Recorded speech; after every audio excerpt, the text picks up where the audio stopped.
Praise Lord. परमेश्वर का धन्यवाद करते हैं आज के अच्छे दिन के लिए। असेंबली ऑफ बिलीवर चर्च बादली में आप सबका वेलकम है और हम परमेश्वर का धन्यवाद करते हैं एक और अच्छी बात लेकर आज के दिन में हम आपके सामने आए हैं और विश्वास करते हैं कि परमेश्वर अपने वचन के द्वारा हर दिन बरकत देता है, आशीष देता है। एक और अच्छी बात आज आपके साथ बांटेंगे। इससे पहले मैं उस वर्ष में आपको ले चलूं, उस टॉपिक के विषय में आपको बताऊं जो आज है। एक कहानी उससे पहले मैं आपको सुनाना चाहता हूं ताकि वो कहानी सुन के मैं और आप अच्छे से इस बात को समझ सके। मैंने और आपने अभी गीत गाए, बोझ को अपने यीशु पे डालो, है ना। अभी हमने गीत गाए, वो तुम्हारी चिंता करता है। और फिर हमने एक गीत गाया, आया हूं मैं तेरे पास लेकर अपना बोझ। पता नहीं मैं और आप अपना बोझ लेकर आते हैं कि नहीं आते हैं, लेकिन गीतकार कह रहा है कि मैं अपना बोझ लेकर तेरे पास आया हूं। ऐसे ही एक कहानी आपको सुनाऊंगा। इससे पहले मैं आपको कलाम में लेके चलूं। आपने बहुत बार ये कहानी सुनी है, हमारे चर्च में हमारी एक बहन ने भी कहा था, उससे पहले भी मैंने कहा था, तो मैंने सोचा कि इसी बात से शुरू करते हैं आज की बात को। और एक बुजुर्ग महिला थी और एक गठरी को लेकर चल रही थी अपने ऊपर, और बड़ी थकी हुई थी, बड़ी परेशान सी थी। एक बैलगाड़ी वहां से जा रही थी, तो उस भाई ने देखा कि बुजुर्ग माता है और बोझ उसके ऊपर भारी है। बोझ क्या है? भारी है। उस महिला को, उस बुजुर्ग माता को उसने कहा कि माँ जी आप मेरे साथ मेरी बैलगाड़ी में बैठ जाए। वो माता जी उस बैलगाड़ी में बैठ गई, लेकिन जो बोझ था, जो गठरी थी, वो उन्होंने अभी भी अपने संभाल के रख रखी थी, अपने सर पे रख रखी थी संभाल के। तो थोड़ी दूर आगे चलने के बाद उस भाई ने, जिसने लिफ्ट दी थी, उसने कहा माता जी अब तो अपने बोझ को नीचे रख दो। कई बार मैं और आप खुदा के घर आते हैं, कई बार मैं और आप खुदा की शरण में आते हैं, और खुदा के घर में आने के बावजूद भी पता नहीं क्यों हम अपने बोझ से हल्के नहीं हो पाते, क्योंकि हम उस बोझ को अपने ऊपर से उतारना नहीं चाहते। परमेश्वर चाहता है कि हम अपने बोझ को उतार के उस पर डाल दें, लेकिन मैं और आप अपने बोझ को खुद ही कैरी करके सोचते हैं कि हम बहुत बड़े पहलवान हैं, इसलिए हम अपने बोझ को लेके चलते हैं और फिर हम कहते हैं कि पता नहीं परमेश्वर है कि नहीं, लेकिन हम खुद ही अपने उस बोझ को लेकर चलते हैं। लेकिन मैं परमेश्वर का धन्यवाद करता हूं, परमेश्वर के कलाम की ओर आपको लेके चलूंगा। और आज का टॉपिक यही है, हे परिश्रम करने वालों और बोझ से दबे हुए लोगों मेरे पास आओ, मैं तुम्हें विश्राम दूंगा। हालेलुया। परमेश्वर है जो हमारे को उस बोझ से आजाद कर सकता है। बीमारी का बोझ हो सकता है, शायद आपका बोझ ऐसा हो कि आप किसी को बता ना पा रहे, लेकिन शायद वो पाप का बोझ हो सकता है और आप अपने उस पाप को, बोझ को अपने मन में लिए बहुत परेशान, बहुत दुखी हैं। आप चाहकर भी उस बोझ को उतार नहीं पा रहे हैं अपने, लेकिन परमेश्वर आपकी फिक्र करता है, या परमेश्वर आपके उस बोझ को कह रहा है कि अपना बोझ मेरे ऊपर डाल दो। लेकिन मैं और आप खुद ही उस बोझ को, वो भारी है बोझ, फिर भी हम लेके चलने की कोशिश कर रहे हैं उस बोझ को। मैं इससे पहले आपको कलाम में ले चलूं, एक स्त्री से मैं आपको मिलाऊंगा। जैसे मैंने एक कहानी सुनाई, ऐसी एक स्त्री से आपको मिलाऊंगा जो आपको बाइबल में मिलेगी। ये आपको मिलेगी लूका रचित सुसमाचार उसका 13वां अध्याय। लूका रचित सुसमाचार उसका 13वां अध्याय। और यहाँ पर ये स्त्री 18 साल से खुदा के घर में है। कितने साल से? 18 वर्ष से खुदा के घर में है, और ये कुबड़ी है। जाहिर सी बात है, कुबड़ापन अपने आप दिखता है। एक बोझ जैसे इंसान उठाता है, कुबड़ापन ऐसा होता है कि किसी ने कोई भारी बोझ अपने ऊपर उठा रखा हो। और ये स्त्री 18 वर्ष से खुदा के घर में जाती है। कई बार मेरी और आपकी हालत ऐसी होती है, हम खुदा के घर में जाते हैं लेकिन फिर भी बोझ तले दबे रहते हैं। न जाने किस प्रकार का बोझ आपके ऊपर हो सकता है, मैं नहीं जानता। शायद आपका कोई कोर्ट केस चल रहा हो, शायद आप पे कर्जे का बहुत बड़ा बोझ हो, शायद आप अपने बच्चों को लेकर सोच रहे हो कि भाई ये बोझ भारी है, इसकी ट्रेनिंग कैसे कराएं। आप पर एक बोझ है और आप उस बोझ को खुद ही उठाकर चल रहे हैं। आप सोच के देखिए, ये स्त्री भी 18 वर्ष से उसके घर में थी, लेकिन पता नहीं क्यों कुबड़ी थी। तब इसको 13वें अध्याय के 10वें पद से आप पढ़ के देखेंगे तो आपको इसके विषय में कुछ समझ में आएगा। जी, सबत के दिन वह एक आराधनालय में उपदेश कर रहा था। हाँ, 13 से पढ़ दीजिए, सीधा चलिए। तब उसने उस पर हाथ रखे और वह तुरंत सीधी हो गई। परमेश्वर की बड़ाई करने। 12वां पद पढ़िए, 11 से पढ़िए। उसने उसे देखकर बुलाया और कहा, हे नारी, तू अपनी दुर्बलता से छूट गई। ये 18 वर्ष की कुबड़ी है, और परमेश्वर जब यीशु मसीह से इसकी मुलाकात, पता नहीं ये परमेश्वर के पास 18 साल से जा रही है, लेकिन इसने कभी कहा है या नहीं कहा मैं नहीं जानता कि प्रभु जी ये बोझ बड़ा भारी है, इस बोझ को आप ले लीजिए। और ये जा रही है, पता नहीं वो किस तरीके का बोझ उसके पास हो सकता है, लेकिन वो कुबड़ी थी। लेकिन परमेश्वर ने जब उसकी मुलाकात प्रभु यीशु मसीह से हुई, जब परमेश्वर ने देखा कि भाई मेरे को ही जाके कुछ करना पड़ेगा, तो प्रभु यीशु मसीह ने कहा, हे नारी, तू अपनी दुर्बलता से छूट गई। लिखा है वो उसी समय सीधी खड़ी हो गई। सोच के देखिए, कोई बोझ तले दबा है 18 साल से। बीमारी का बोझ भी बड़ा होता है, आपको पता है।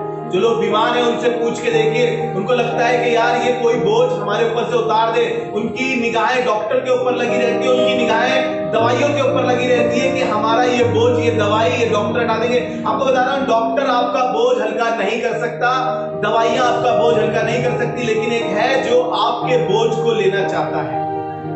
हालेलुया। और इस स्त्री को जब उसने कहा तो लिखा है 16वें पद से, अगर हम आगे पढ़ेंगे तो वो एकदम सीधी खड़ी होगी और परमेश्वर ने उसकी दुर्बलता को दूर किया। हालेलुया। मैंने वो स्टोरी बताई, वो आंटी, वो महिला, वो बुजुर्ग माता अपनी उस पुटरिया को अपने सर पे लेके ही उस बैलगाड़ी में बैठ गई। कई बार मैं और आप अपने पाप को अपने अंदर लेकर बैठे हैं और वो बोझ हमें भारी लगता है, और हम परमेश्वर से नहीं कहते प्रभु जी ये बोझ हम पे से हटा दीजिए, आज जरूरत है। इसीलिए परमेश्वर ने कहा, मेरे साथ निकाल के पढ़े मत्ती रचित सुसमाचार उसका 11वां अध्याय, मत्ती रचित सुसमाचार उसका 11वां अध्याय और उसके 28 पद से पढ़ेंगे तो यहां पर प्रभु यीशु मसीह ने कहा, हे सब परिश्रम करने वालों और बोझ से दबे हुए लोगों, ध्यान से सुनिएगा, वो सबको कह रहा है, वो सिर्फ सेलेक्टेड लोगों को नहीं कह रहा है, वो सबको कह रहा है, सब परिश्रम करने वालों, जो मेहनत करते हैं, जो बड़ी अपनी खून पसीने की मेहनत करते हैं, अपना बहुत सा एफर्ट लगाते हैं, वो कह रहा है, हे सब परिश्रम करने वालों और बोझ से दबे लोगों, मेरे पास आओ। कोई है जो आपको बुला रहा है, वो जानता है कि आप बहुत मेहनत करते हो, आप बहुत परिश्रम करते हो और आप बोझ से दबे हो। उसने कहा, हे सब परिश्रम करने वालों मेरे पास आओ, मैं तुम्हें विश्राम दूंगा। हम बहुत मेहनत करते हैं, हमारा मालिक भी कभी नहीं कहता कि थोड़ी देर विश्राम कर लो। लोग 12-12 घंटे, लोग 24-24 घंटे ड्यूटी करते हैं, इवन लोग खड़े होकर ड्यूटी करते हैं, तब भी बॉस नहीं बोलता है कि थोड़ी देर विश्राम कर लो। लेकिन आसमान का खुदा मुझसे और आपसे कह रहा है, हे सब परिश्रम करने वालों और बोझ से दबे लोगों मेरे पास आओ। आगे सुनिए जी, मेरा जुआ अपने ऊपर उठा लो और मुझसे सीखो क्योंकि मैं नम्र और मन में दीन हूं। बस देखिए, वो कौन सा जुए की बात कर रहा है? जो जुबारी लोग खेलते हैं, मैं उस जुए की बात नहीं कर रहा हूं। आपने बेलों के गले में जुआ देखा है? जब बेल जोते जाते हैं, वो कह रहा है कि मेरा जुआ अपने ऊपर ले लो, मेरी उन सेवकाई को ले लो, मेरी उन बातों को ले लो, और जो बोझ तुम्हें बड़ा भारी लग रहा है, अपना कैसा भी बोझ क्यों ना हो, कोर्ट केस का बोझ हो सकता है, बीमारी का बोझ हो सकता है, आर्थिक परेशानी का बोझ हो सकता है, कोई भी बोझ आपका है, और परमेश्वर कह रहा है, सब परिश्रम करने वालों और बोझ से दबे लोगों मेरे पास आओ, मैं तुम्हें विश्राम दूंगा। कोई है जो आपकी चिंता कर रहा है इस बात के लिए, कोई है जो आपकी फिक्र कर रहा है इस बात के लिए कि मैं तुम्हारे को उस बोझ से छुड़ा सकता हूं। शायद बच्चों, आपके लिए पढ़ाई का बोझ ज्यादा हो सकता है। जो पढ़ने वाले बच्चों ने लगता है कि बोझ है, अरे कुछ भी बोझ नहीं, प्रभु यीशु मसीह पे डाल दो, वो तुम्हारी चिंता करता है। जैसे हमने गाना गाया, बोझ को अपने यीशु पे डालो।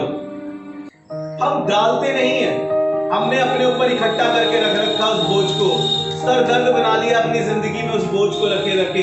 क्यों? क्या कह रहे हो? अरे पता नहीं हमारा पति कभी सही होगा कि नहीं होगा, ये कभी शराब छोड़ेगा नहीं छोड़ेगा, ये ऐसी झगड़ता रहेगा, ऐसी लड़ता रहेगा हमारे ऊपर, तो भैया क्या करें, हम तो बड़े परेशान हैं।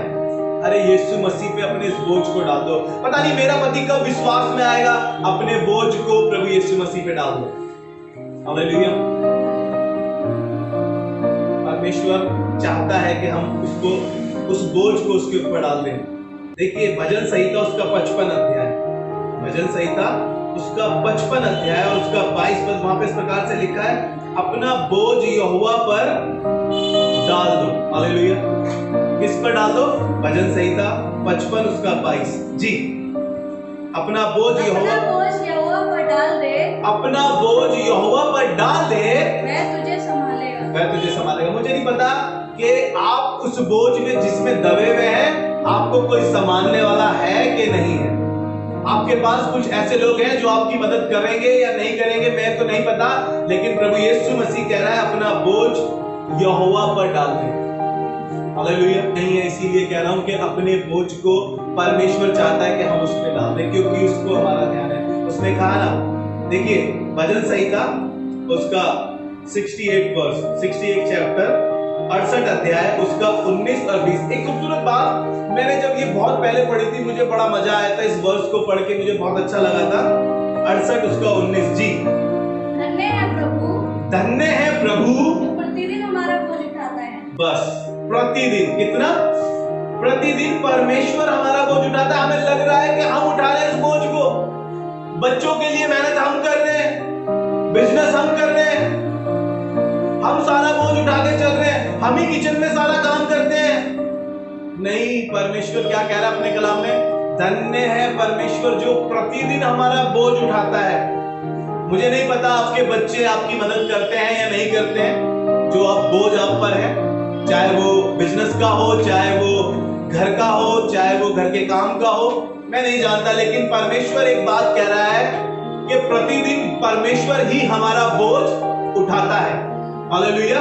और आगे एक और खूबसूरत बात लिखी है कि धन्य है परमेश्वर जो प्रतिदिन हमारा बोझ उठाता है, वही हमारा उद्धारकर्ता परमेश्वर, वही हमारा उद्धारकर्ता परमेश्वर है। और आगे 20 पद में लिखा है कि वही हमारे लिए बचाने वाला, वही हमारा बचाने वाला और हमें मृत्यु से भी बचाता है। हालेलुया। परमेश्वर ऐसा परमेश्वर है कि आपको उस भारी बोझ में दब के मरने नहीं देगा। आपको लग रहा होगा कि ये बोझ हमें दबा देगा। आपने देखा होगा लेबर क्लास को कभी ईंटें उठाते हुए देखा होगा, गारा उठाते हुए देखा होगा, कुछ इधर उधर करते हुए ढोते हुए देखा होगा। वो कितना भारी बोझ उनका वो उठाते हैं, बहुत सारी ईंटें उठाकर ले जा रहे होते हैं वो अपने ऊपर, बड़ा बोझ होता है। इसीलिए परमेश्वर कह रहा है सब परिश्रम करने वालों और बोझ से दबे लोगों मेरे पास आओ, मैं तुम्हें क्या दूंगा? विश्राम दूंगा। हालेलुया। परमेश्वर चाहता है कि हमें वो विश्राम दे सके। अगर आप मेरे साथ एक जगह निकाल के पढ़ें तो आपको अच्छा लगेगा। निर्गमन उसका 33 अध्याय और उसका 14 पद, निर्गमन 33 उसका 14 पद, वहां पे इस प्रकार से लिखा है, यहोवा ने कहा मैं आप तेरे साथ चलूंगा और तुझे विश्राम दूंगा। हालेलुया। क्या कह रहा है परमेश्वर? मैं आप तेरे साथ चलूंगा और तुझे क्या दूंगा? विश्राम दूंगा। परमेश्वर हमारे साथ साथ चलता है। हमें लगता है कि हम अकेले ही चल रहे हैं इस दौड़ में, हम अकेले ही भाग रहे हैं, हम अकेले ही कर रहे हैं सब कुछ, लेकिन आपको बताना मानता हूं परमेश्वर आपके साथ चल रहा है। उसने वायदा किया है और वो वायदे का पक्का। उसने कहा, यहोवा ने कहा मैं आप तेरे संग चलूंगा और तुझे विश्राम दूंगा। हालेलुया। परमेश्वर हमारे साथ है। आप देखिए उस बीमारी में जब बोझ बड़ा लग रहा था, आपको लग रहा था ये बीमारी हमें ले जाएगी, ये कोर्ट केस हमें लग रहा है कि हमारे घर को बर्बाद कर देगा, हमारा सारा बैंक बैलेंस खत्म हो जाएगा, उस बोझ में परमेश्वर आपके साथ साथ चल रहा था। हालेलुया।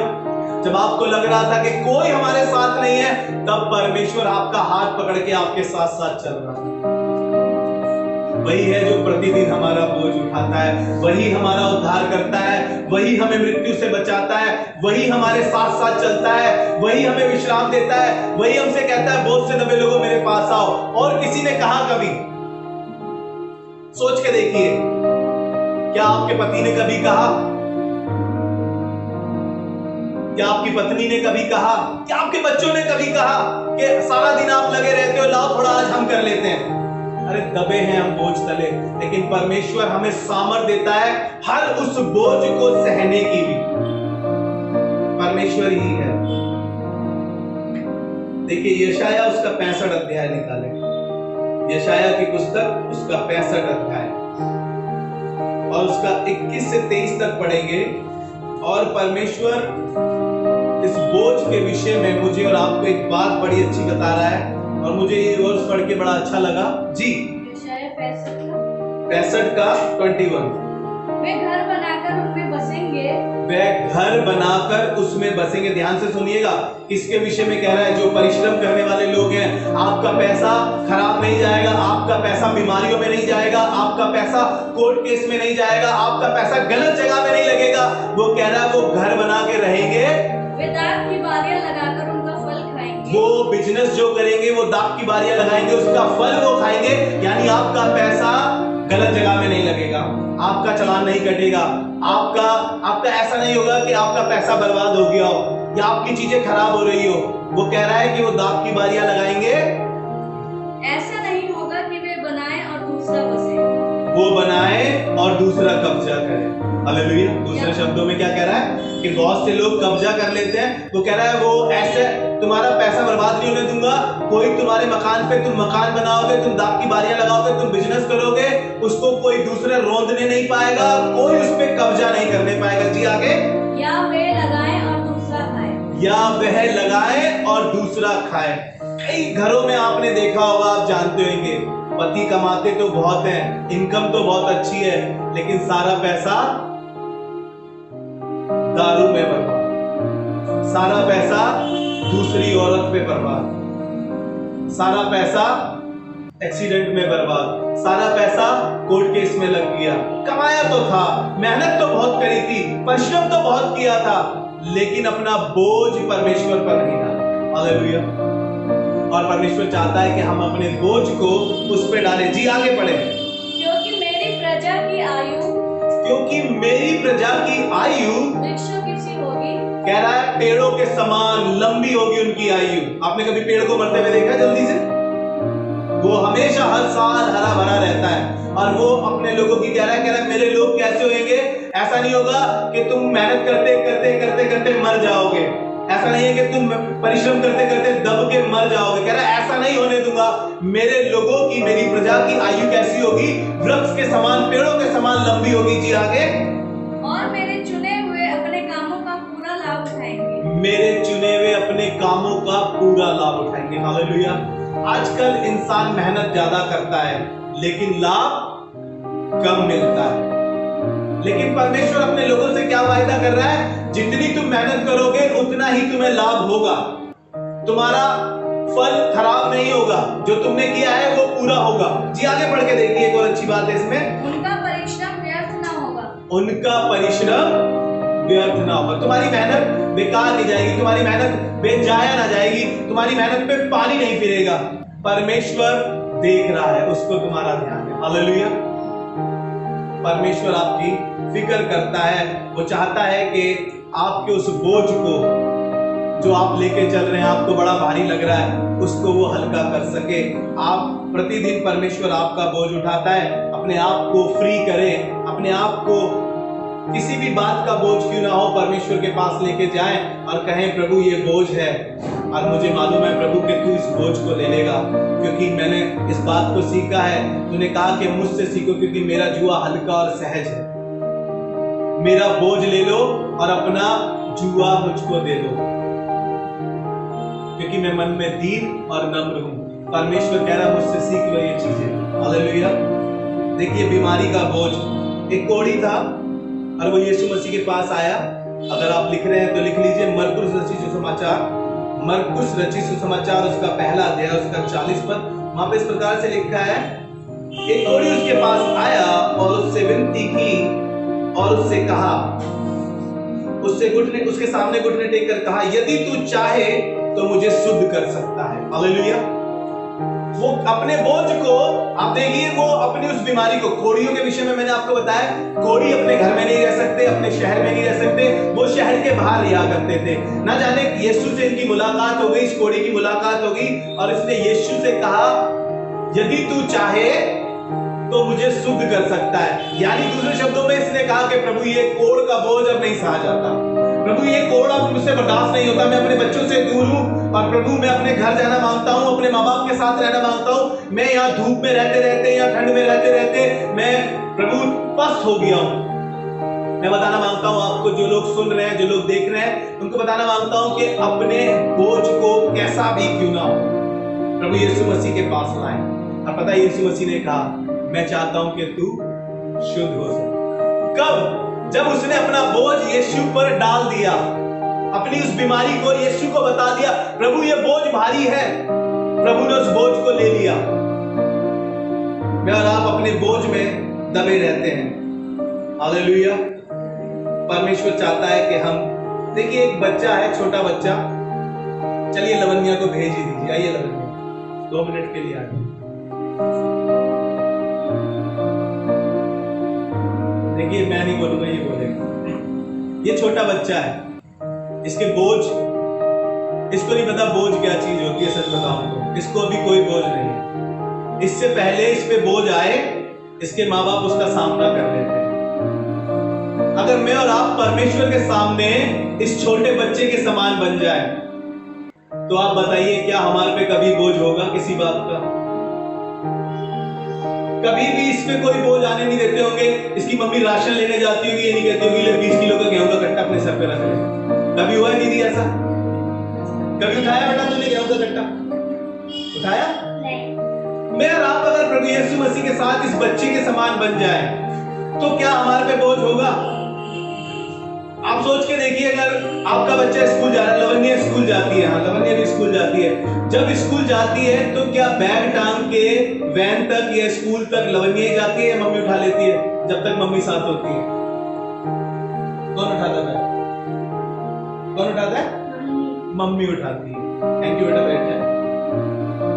माँ बाप को वो थोड़ी सी दूर भले ही जाए, उन्हें मालूम है कि स्कूल में बच्चा अपने आप उठाएगा बैग को, लेकिन जब तक माँ बाप साथ होते हैं, उस बैग को उस बच्चे से ले लेते हैं। वैन में जाके माँ बाप रखते हैं या ड्राइवर रखता है, उसके बाद बच्चा लेता है, फिर क्लास में चला जाता है। लेकिन फिर जब उसको छोड़ने वैन वाला आता है या बच्चा स्कूल से आता है, मम्मी लेने जाती है, तो बैग खुद कंधे पे टांग के रखती है, क्योंकि भारी है बोझ। बच्चा छोटा है, किताबों का बैग भरा हुआ है, बहुत ज्यादा है।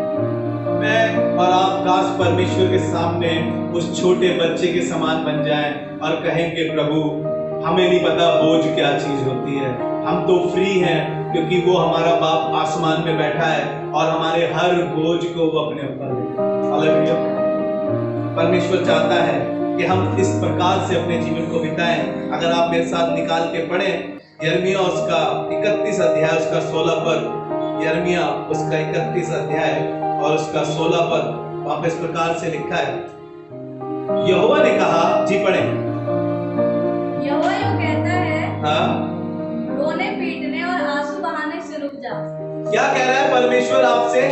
हम रोते रहते हैं उस बोझ में दब के, पता नहीं ये बीमारी कब जाएगी हमारी जिंदगी से, पता नहीं ये बोझ हमारे ऊपर से कब हटेगा। मैं चाहता हूं ये बोझ मुझ पे से हट जाए, लेकिन खुदा को नहीं बोलते हैं कुछ भी। और खुदावन खुद इस बात को कह रहा है कि रोने पीटने और आंसू बहाने से रुक जा, क्योंकि तेरे परिश्रम का फल मिलने वाला है। हालेलुया। बड़ा रोते हैं। मेरे पास कल परसों मेरे फ्रेंड का फोन आया, कह रहा भैया पहले तो रात में 2 घंटे सोने को देते थे और अब तो कह रहे हैं कि 12 घंटे काम करना पड़ेगा और सैलरी 9,000, परिश्रम ज्यादा प्रतिफल कम।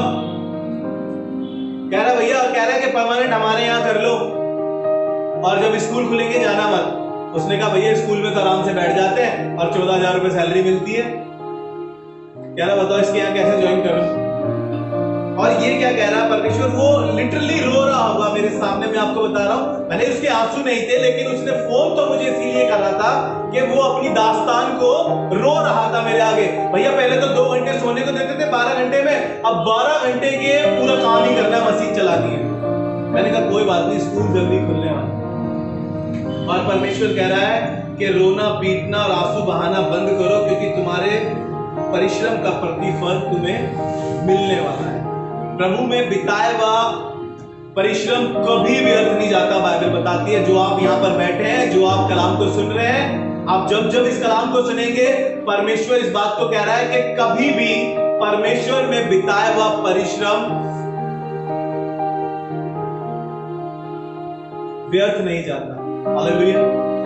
आप भले ही आपका कहीं जाना व्यर्थ हो जाए, लेकिन आपको बता रहा हूं, आपका चर्च आना, खुदा के कलाम को कभी भी सुनना, खुदा के घर में कुर्सी लगाना, झाड़ू लगाना, पोछा लगाना, खुदा के खादिमों की सेवा करना, मैं आपको बता रहा हूं परमेश्वर कभी भी आपको ऐसा नहीं करेगा कि भी आपका परिश्रम व्यर्थ गया हो, क्योंकि मैं गवाह हूं, मेरा कभी खुदा में किया हुआ परिश्रम कभी व्यर्थ नहीं हुआ। मैं परिश्रम करते करते खुदा की कलीसिया में यहाँ पर आ गया हूँ। मेरी शुरुआत जब हुई थी, मैं पास्टर जे मैथ्यूस के जब चर्च में गया था, ऐसे ही था जैसे आकाश, मतलब थोड़ा बड़ा था, लेकिन ऐसे ही बैठता था बस जाके। तो एक दिन एसी में से पानी गिर रहा था और मैंने वो पानी, कोई मुझे जानता नहीं था, मैंने वाइपर उठाया और पानी को सूखना स्टार्ट करा, फिर पोछा लगाया और उस पानी को फिर से वो एसी की बाल्टी वहीं लगा दी। और जब मैं उससे भी पहले जब फर्स्ट टाइम चर्च गया था पास्टर जे मैथ्यूस के, सब जवान लड़के कुर्सियां उठाकर ऊपर ले जा रहे थे, क्योंकि हॉल खाली करना होता था संडे बात करने के लिए, जैसे हमें करना पड़ता है। तो कुर्सियां उठा के ऊपर ले जा रहे थे, ऊपर छत पे में जगह मिली थी, तो मैंने भी उसी टाइम कुर्सियां उठाना शुरू करा। तो भाई बंटी ने, जो हमारे पास्टर है बंटी भाई, उन्होंने देख लिया कि यार ये लड़का तो काम का है। तब से परमेश्वर ने मुझे चुनना शुरू कर दिया और मेरा प्रभु में बिताया हुआ परिश्रम कभी व्यर्थ नहीं। हालेलुया। आज मैं अपने फादर इन लॉ के साथ था, अभी 3 बजे के करीब, तो वो मुझसे बातें कर रहे थे, कह रहे खुदा बाप तुम्हारे साथ है, परमेश्वर तुम्हारे साथ है, परमेश्वर तुम्हारा सब इंतजाम पूरा कर देता है, तुम्हें कोई घटी नहीं होती है, पता नहीं तुम्हारा कहीं भी इंतजाम तो पूरा हो ही जाता है।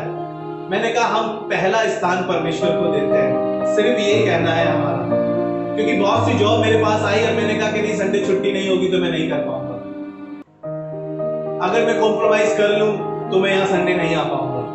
सिर्फ एक रीजन कि आप परमेश्वर को पहला स्थान दें और अपने बोझ को परमेश्वर पे डाल दें। 7 महीने की कहानी आप सबको पता ही है, आपसे छुपी नहीं है 7 महीने की कहानी। इन 7 महीनों में परमेश्वर ने किसी बात की घटी नहीं होगी। हालेलुया। शर्त एक है, बोझ को अपने यीशु पे डालो, अपने बोझ को यीशु पे डालो। जब तक खुद लेते चलते रहोगे, थक जाओगे, दब जाओगे, और मैं कह रहा हूं दब के मरी जाओगे, कुछ नहीं होगा। लेकिन उस बच्चे के समान बन जाओ और अपने उस पिता से जो स्वर्ग में है उसके हाथ के नीचे आ जाओ, क्योंकि उसको तुम्हारा। हालेलुया। निकाल के बढ़िया, आपको अच्छा लगेगा एक जगह और, यशाया की पुस्तक उसका 10 अध्याय उसका 27 पद, यशाया उसका 10 अध्याय उसका 27 पद। बड़ी अच्छी बात है ये, मुझे बहुत अच्छा लगता है इसको उसको पढ़ना भी जी। उस समय ऐसा होगा कि उसका बोझ तेरे कंधे पर से, उसका बोझ तेरे कंधे पर से। हमेशा बोझ कंधे पर आता है, और परमेश्वर क्या कह रहा है कि समय ऐसा आएगा कि उसका बोझ तेरे कंधे पे से जी, और उसका जुआ तेरी गर्दन पे से उठा लिया जाएगा। हालेलुया। परमेश्वर आपकी फिक्र करता है, परमेश्वर आपका ध्यान रखता है। परमेश्वर कह रहा है क्यों इतना बोझ में दबे हो, क्यों इतना परेशान दिखाई दे रहे हो, क्यों तुम्हारे चेहरे की खुशी चलेगी, क्यों उदास हो तुम, किस बात के लिए, अरे किस बात की घटी हो गई है। परमेश्वर आपको कह रहा है कि मैं तुम्हारा रोना पीटना दूर करूंगा, मैं तुम्हारी गर्दन पे से वो बोझ हटा दूंगा, वो जुआ तोड़ डालूंगा। हालेलुया। जुआ बताया था ना मैंने, जो बैलों के लगाते हैं वो जुए की बात कर रहे हैं। फिर से कह रहा हूं उस जुए की बात नहीं कर रहे जो जुआरी खेलते हैं, क्योंकि जुआ समझ में आता है वो। हालेलुया। परमेश्वर कह रहा है इस बात को कि उस समय ऐसा होगा कि मैं उसका बोझ तेरे कंधों पर से और उसका जुआ तेरी गर्दन पे से उठा लिया जाएगा और अभिषेक के कारण जुआ तोड़ डाला जाएगा। हालेलुया। अभिषेक के कारण परमेश्वर आपको वो सामर्थ देगा, परमेश्वर आपको वो हियाव देगा, परमेश्वर आपको वो, कोई जाए उसको कंट्रोल करे प्लीज, परमेश्वर आपको उस जुए से आजाद कर देगा। हालेलुया। परमेश्वर चाहता है कि आपको उस जुए से आजाद करे। आप परमेश्वर के साथ बने रहें और परमेश्वर आपका उस बोझ को हल्का करेगा। आपको पता होगा हन्ना के ऊपर एक बड़ा बोझ था। बाइबल पढ़ने वाले लोग जानते हैं, पहले सैमुएल से बात कर रहा हूं, उसका 11वां पद अपने घर जाके पढ़ लीजिएगा। पहला सैमुएल उसका पहला अध्याय उसका 11वां पद। हन्ना एक बड़े बोझ से थी। हन्ना की जो सोच थी उसको चिढ़ाती थी, उसको सताती थी कि तू तो बांझ, और उसमें ये बड़ा बोझ था कि उसकी कोई औलाद नहीं थी। और वो एक दिन खुदा के घर गई और खुदा के घर जाके जार जार रो रही थी। वहां पे एक सेवक था जिसका नाम एली था। उसने कहा कि तेरा अभी तक नशा नहीं उतरा है। उसने कहा कि मैं गमगीन हूं, और परमेश्वर ने उसकी स्तुति ली और उसी साल उसके एक औलाद हुई, क्योंकि उसने अपने उस बोझ को परमेश्वर पे डाल दिया था। मैं कहना मांगता हूं बहनों से जो आज इस कलाम को सुन रही है, इस बात को देख रही है, कि अपने बोझ को यहोवा पर डाल दो। डॉक्टर क्या कह रहे हैं, रिपोर्टें क्या कह रही है, लेकिन परमेश्वर क्या कह रहा है। हालेलुया। हन्ना से उसने कहा कि जा, परमेश्वर तेरे साथ है। और आपको बताओ तब उसके एक बेटा पैदा हुआ जिसका नाम सैमुएल रखा गया। बाइबल बताती है कि दान से लेकर बेशबा तक जाना गया कि सैमुएल परमेश्वर का नबी मुकर्रर किया गया है। लेकिन जरूरत है कि हम अपने बोझ को अपने परमेश्वर पे डालें, अपनी उस नेगेटिव बातों को अपने जिंदगी से दूर करें। उन बातों को जो हमें लोग कह रहे हैं, जो डॉक्टर कह रहे हैं, उस पे अपना ध्यान ना लगा के अपने परमेश्वर की ओर अपना ध्यान लगा के कहें कि परमेश्वर प्रभु हम जानते हैं कि तुझे हमारा ध्यान है। हालेलुया। परमेश्वर आपका ध्यान करता है। अपने बोझ को परमेश्वर पे डालो। परमेश्वर चाहता ही है, जैसे हन्ना ने अपने बोझ को अपने परमेश्वर पे डाल दिया। मैं जल्दी से खत्म करूंगा इन बातों को पूरा करके। लूका रचित सुसमाचार उसका 5 अध्याय उसका 4 पद और 7 पद। पतरस की ये बात है। पतरस, बाइबल में लिखा है कि पतरस ने सारी रात मेहनत करी, मेहनती था, पूरी रात मेहनत करी, और लिखा है कि उसने एक भी मछली नहीं पकड़ी। पेशे से मछुआरा था, उसके बाप दादा मछुआरे थे, वो मछुआरा था, लेकिन उसने पूरी रात मेहनत करी लेकिन मछली नहीं पकड़ पाया। और यीशु मसीह कह रहा है, हे मेहनत करने वालों, हे परिश्रम करने वालों और बहुत से दबे लोगों, मेरे पास आओ, मैं तुम्हें विश्राम दूंगा। यीशु मसीह ने उससे कहा कि जाल गहरे में डाल, और उसने कहा कि मैंने सारी रात मेहनत करी है, सारी रात परिश्रम किया है, कुछ नहीं पकड़ पाया हूं। आपको बोलना मांगता हूं, परिश्रम करने वाले लोगों, देर रात तक मेहनत करने वाले लोगों, आपने बहुत मेहनत करी होगी लेकिन कोई भी प्रतिफल आपको नहीं मिला। कोई भी आपको ऐसा नहीं हुआ कि सब कुछ अच्छा हो गया हो, आपका घर 2 मंजिली बन गया हो, आप वही हैं। आपको बताना मांगता हूं, यीशु मसीह से पूछे कि प्रभु हम कहां जा डालें। प्रभु यीशु मसीह हमें बताएं हम किस जॉब के लिए अप्लाई करें। जॉब पे रिज्यूम डालने से पहले खुदा से दुआ करें और आसमान का खुदा आपके लिए पूरा करेगा। उसने कहा है परिश्रम करने वालों और बोझ से दबे लोगों, मेरे पास आओ। ये कहने लगा मैंने सारी रात मेहनत करी है, एक मछली नहीं पकड़ पाया हूं, लेकिन यीशु मसीह ने कहा कि दाहिनी ओर जाल डाल, और लिखा है वो इतनी मछलियां घेर लाया कि जाल फटने लगे। हालेलुया। उसने जाल फटने लगे। अब उसको इतनी बरकत मिल गई थी, इतनी आशीष मिल गई थी, उसने कहा आज तो बिजनेस इतना बड़ा हो गया और लग रहा है कि ये बिजनेस अब बढ़ता और फैलता चला जाएगा। उसने अपने दोस्तों को संकेत किया, उसने अपने दोस्तों को बुलाया और वो आए और उन्होंने मिलके जाल को खींचा। मछलियां इतनी थी, बिजनेस इतना बढ़ चुका था, बरकत इतनी ज्यादा थी, अब बरकत बांटने की जरूरत पड़ रही थी। उसने कहा तुम भी आओ, मेरे भाई तू भी आजा, मेरे दोस्त तू भी आजा। देखो आज प्रभु यीशु मसीह ने मेरे लिए बड़ा काम किया है, क्योंकि मैंने परिश्रम करते करते कुछ हासिल नहीं किया, लेकिन आज प्रभु यीशु मसीह ने मेरा बोझ अपने ऊपर ले लिया और आज से मैं उसका जुआ अपने ऊपर लेता हूं जो हल्का और सहज है। हालेलुया। यीशु मसीह ने उससे कहा, अब से तू मछली पकड़ने वाला नहीं वरन मनुष्य पकड़ने वाला बनेगा। बाइबल बताती है कि पतरस के प्रचार में 5-5 हजार लोगों ने बपतिस्मा लिया। पतरस की परछाई से लोग चंगे हो जाते थे। प्रभु यीशु मसीह ने बड़ा काम उसके जीवन में करके दिखाया। प्रभु यीशु मसीह चाहता है कि वो मेरे और आपकी उस मेहनत पे आशीष दे सके, बरकत दे सके, जिससे मैं और आप कह सके कि मेरा परमेश्वर मेरा बोझ ले गया। हमने वो गीत नहीं गाया, लेकिन एक गीतकार कहने लगा, मेरा बोझ ले लिया, मुझे आजाद कर दिया, छुटकारा मिला यीशु में। अंधेरे में थी जिंदगी, रोशनी मुझे मिली, नया जीवन मिला यीशु में। बोझ से था दबा, वो बोझ से दबा हुआ था, खोया हुआ था, लेकिन ना जाने कहां से यीशु से मिल गया। हालेलुया। काश मेरी और आपकी जिंदगी ऐसी हो जाए, मुझे और आपको यीशु दिखाई देने लगे, मुझे और आपको यीशु की आवाज सुनाई देने लगे, यीशु मेरे और आपके साथ चलने लगे, जैसा उसने कहा निर्गमन में हमने पढ़ा 33 उसके 14वें अध्याय में, उसने कहा मैं खुद तेरे संग संग चलूंगा और तुझे विश्राम दूंगा। हालेलुया। काश मेरी और आपकी जिंदगी ऐसी हो कि मैं और आप अपने बोझ को यीशु में डाल दें। जल्दी से 2 जगह लेके चलूंगा और आपको जल्दी से खत्म करेंगे। नहूम की पुस्तक थोड़ा मुश्किल से मिलेगी। नहूम की पुस्तक उसका पहला अध्याय, उसका 12वां और 13वां पद, और आपकी की बाइबल में जल्दी मिल जाएगी, क्योंकि वो यहोवा यूं कहता है, चाहे वे सब प्रकार से सामर्थी हो और बहुत भी हो, तो भी पूरी रीति से काटे जाएंगे और शून्य हो जाएंगे। 13वां पद, मैंने तुझे दुख दिया है। ना नहूम की पुस्तक पहला अध्याय 12 और उसका 13 जी, बड़े 13,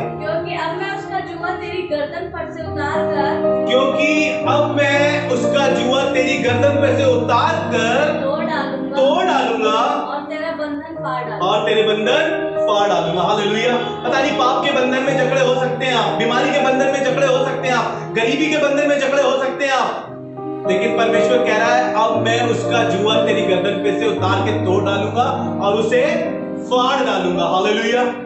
ऐसा परमेश्वर कहां मिलेगा जो आपकी और मेरी ऐसी सुधि रखता हो, जो आपसे और मुझसे कह रहा हो कि बेटा मुझे लग रहा है कि वो बोझ भारी है, मुझ पे दे दो उस बोझ को, मुझे दे दो उस बोझ को। और परमेश्वर उस बोझ को लेना मांगता है। मैं और आप उस बोझ को लेकर कैरी ना करें, उस बोझ को लेकर चले ना, क्योंकि परमेश्वर चाहता है कि हम अपना बोझ उस पे डाल दें। जी जल्दी से मैं पाप के बोझ के विषय में आपको बताऊंगा। भजन 38 उसका 4था और 5वां पद, 4 और 5 10। दाऊद पर पाप का बोझ था और पाप का बोझ लेकर वो कैरी कर रहा था।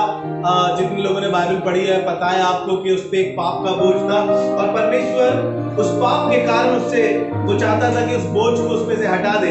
तब दाऊद ने काम किया। जी 4था पद, क्योंकि मेरे अधर्म के कामों में मेरा सिर डूब गया है, क्योंकि मेरे अधर्म के कामों में मेरा सिर डूब गया और वे भारी बोझ के समान, और वो भारी बोझ के समान। देखिए क्या कह रहा है, मेरा अधर्म, मेरे पाप के कारण क्या हो गया, मेरा सिर उसमें डूब गया।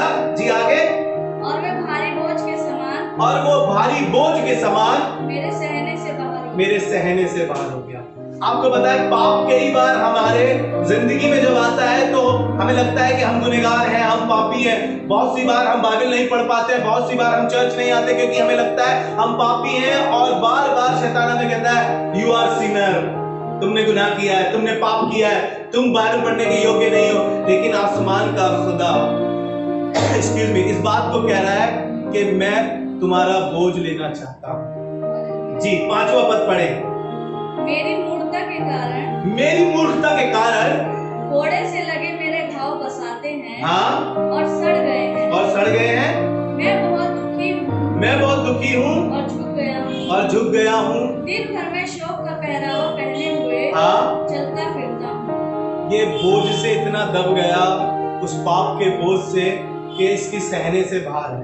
कई बार मेरे और आपके साथ ये बोझ हमारे को आगे बढ़ने नहीं देता, ये बोझ हमें आगे तरक्की करने नहीं देता, ये बोझ हमारे को पकड़ के रखता है अपने आप में और कहता है तुम किसी लायक नहीं हो। लेकिन मैं परमेश्वर का धन्यवाद करता हूँ, अगर मैं और आप यशाया की पुस्तक उसका 53 अध्याय उसका 6ठा पद पढ़ते हैं, यशाया उसका 53 अध्याय और उसका 6ठा पद, बड़ी खूबसूरत बात यीशु मसीह के विषय में, उस बोझ को जो मैं और आप कैरी कर रहे हैं उसके विषय में परमेश्वर ने यीशु मसीह के विषय में एक बात लिखी। जी, हम तो सब के सब भेड़ों के समान भटक गए, हम तो सब के सब भेड़ों के समान भटक गए थे, हम में से हर एक ने अपना अपना मार्ग चुन हम में से हर एक ने अपना अपना मार्ग चुन लिया था, और यहोवा ने हम सबों के अधर्म का बोझ उसी पर लाद दिया। हमारे सब अधर्म का बोझ यहोवा ने उसी पे लाद दिया था। हालेलुया। मेरे और आपका बोझ प्रभु यीशु मसीह ने ले लिया, उस गुनाह का, उस पाप का। इसीलिए तो गीतकार कहने लगा,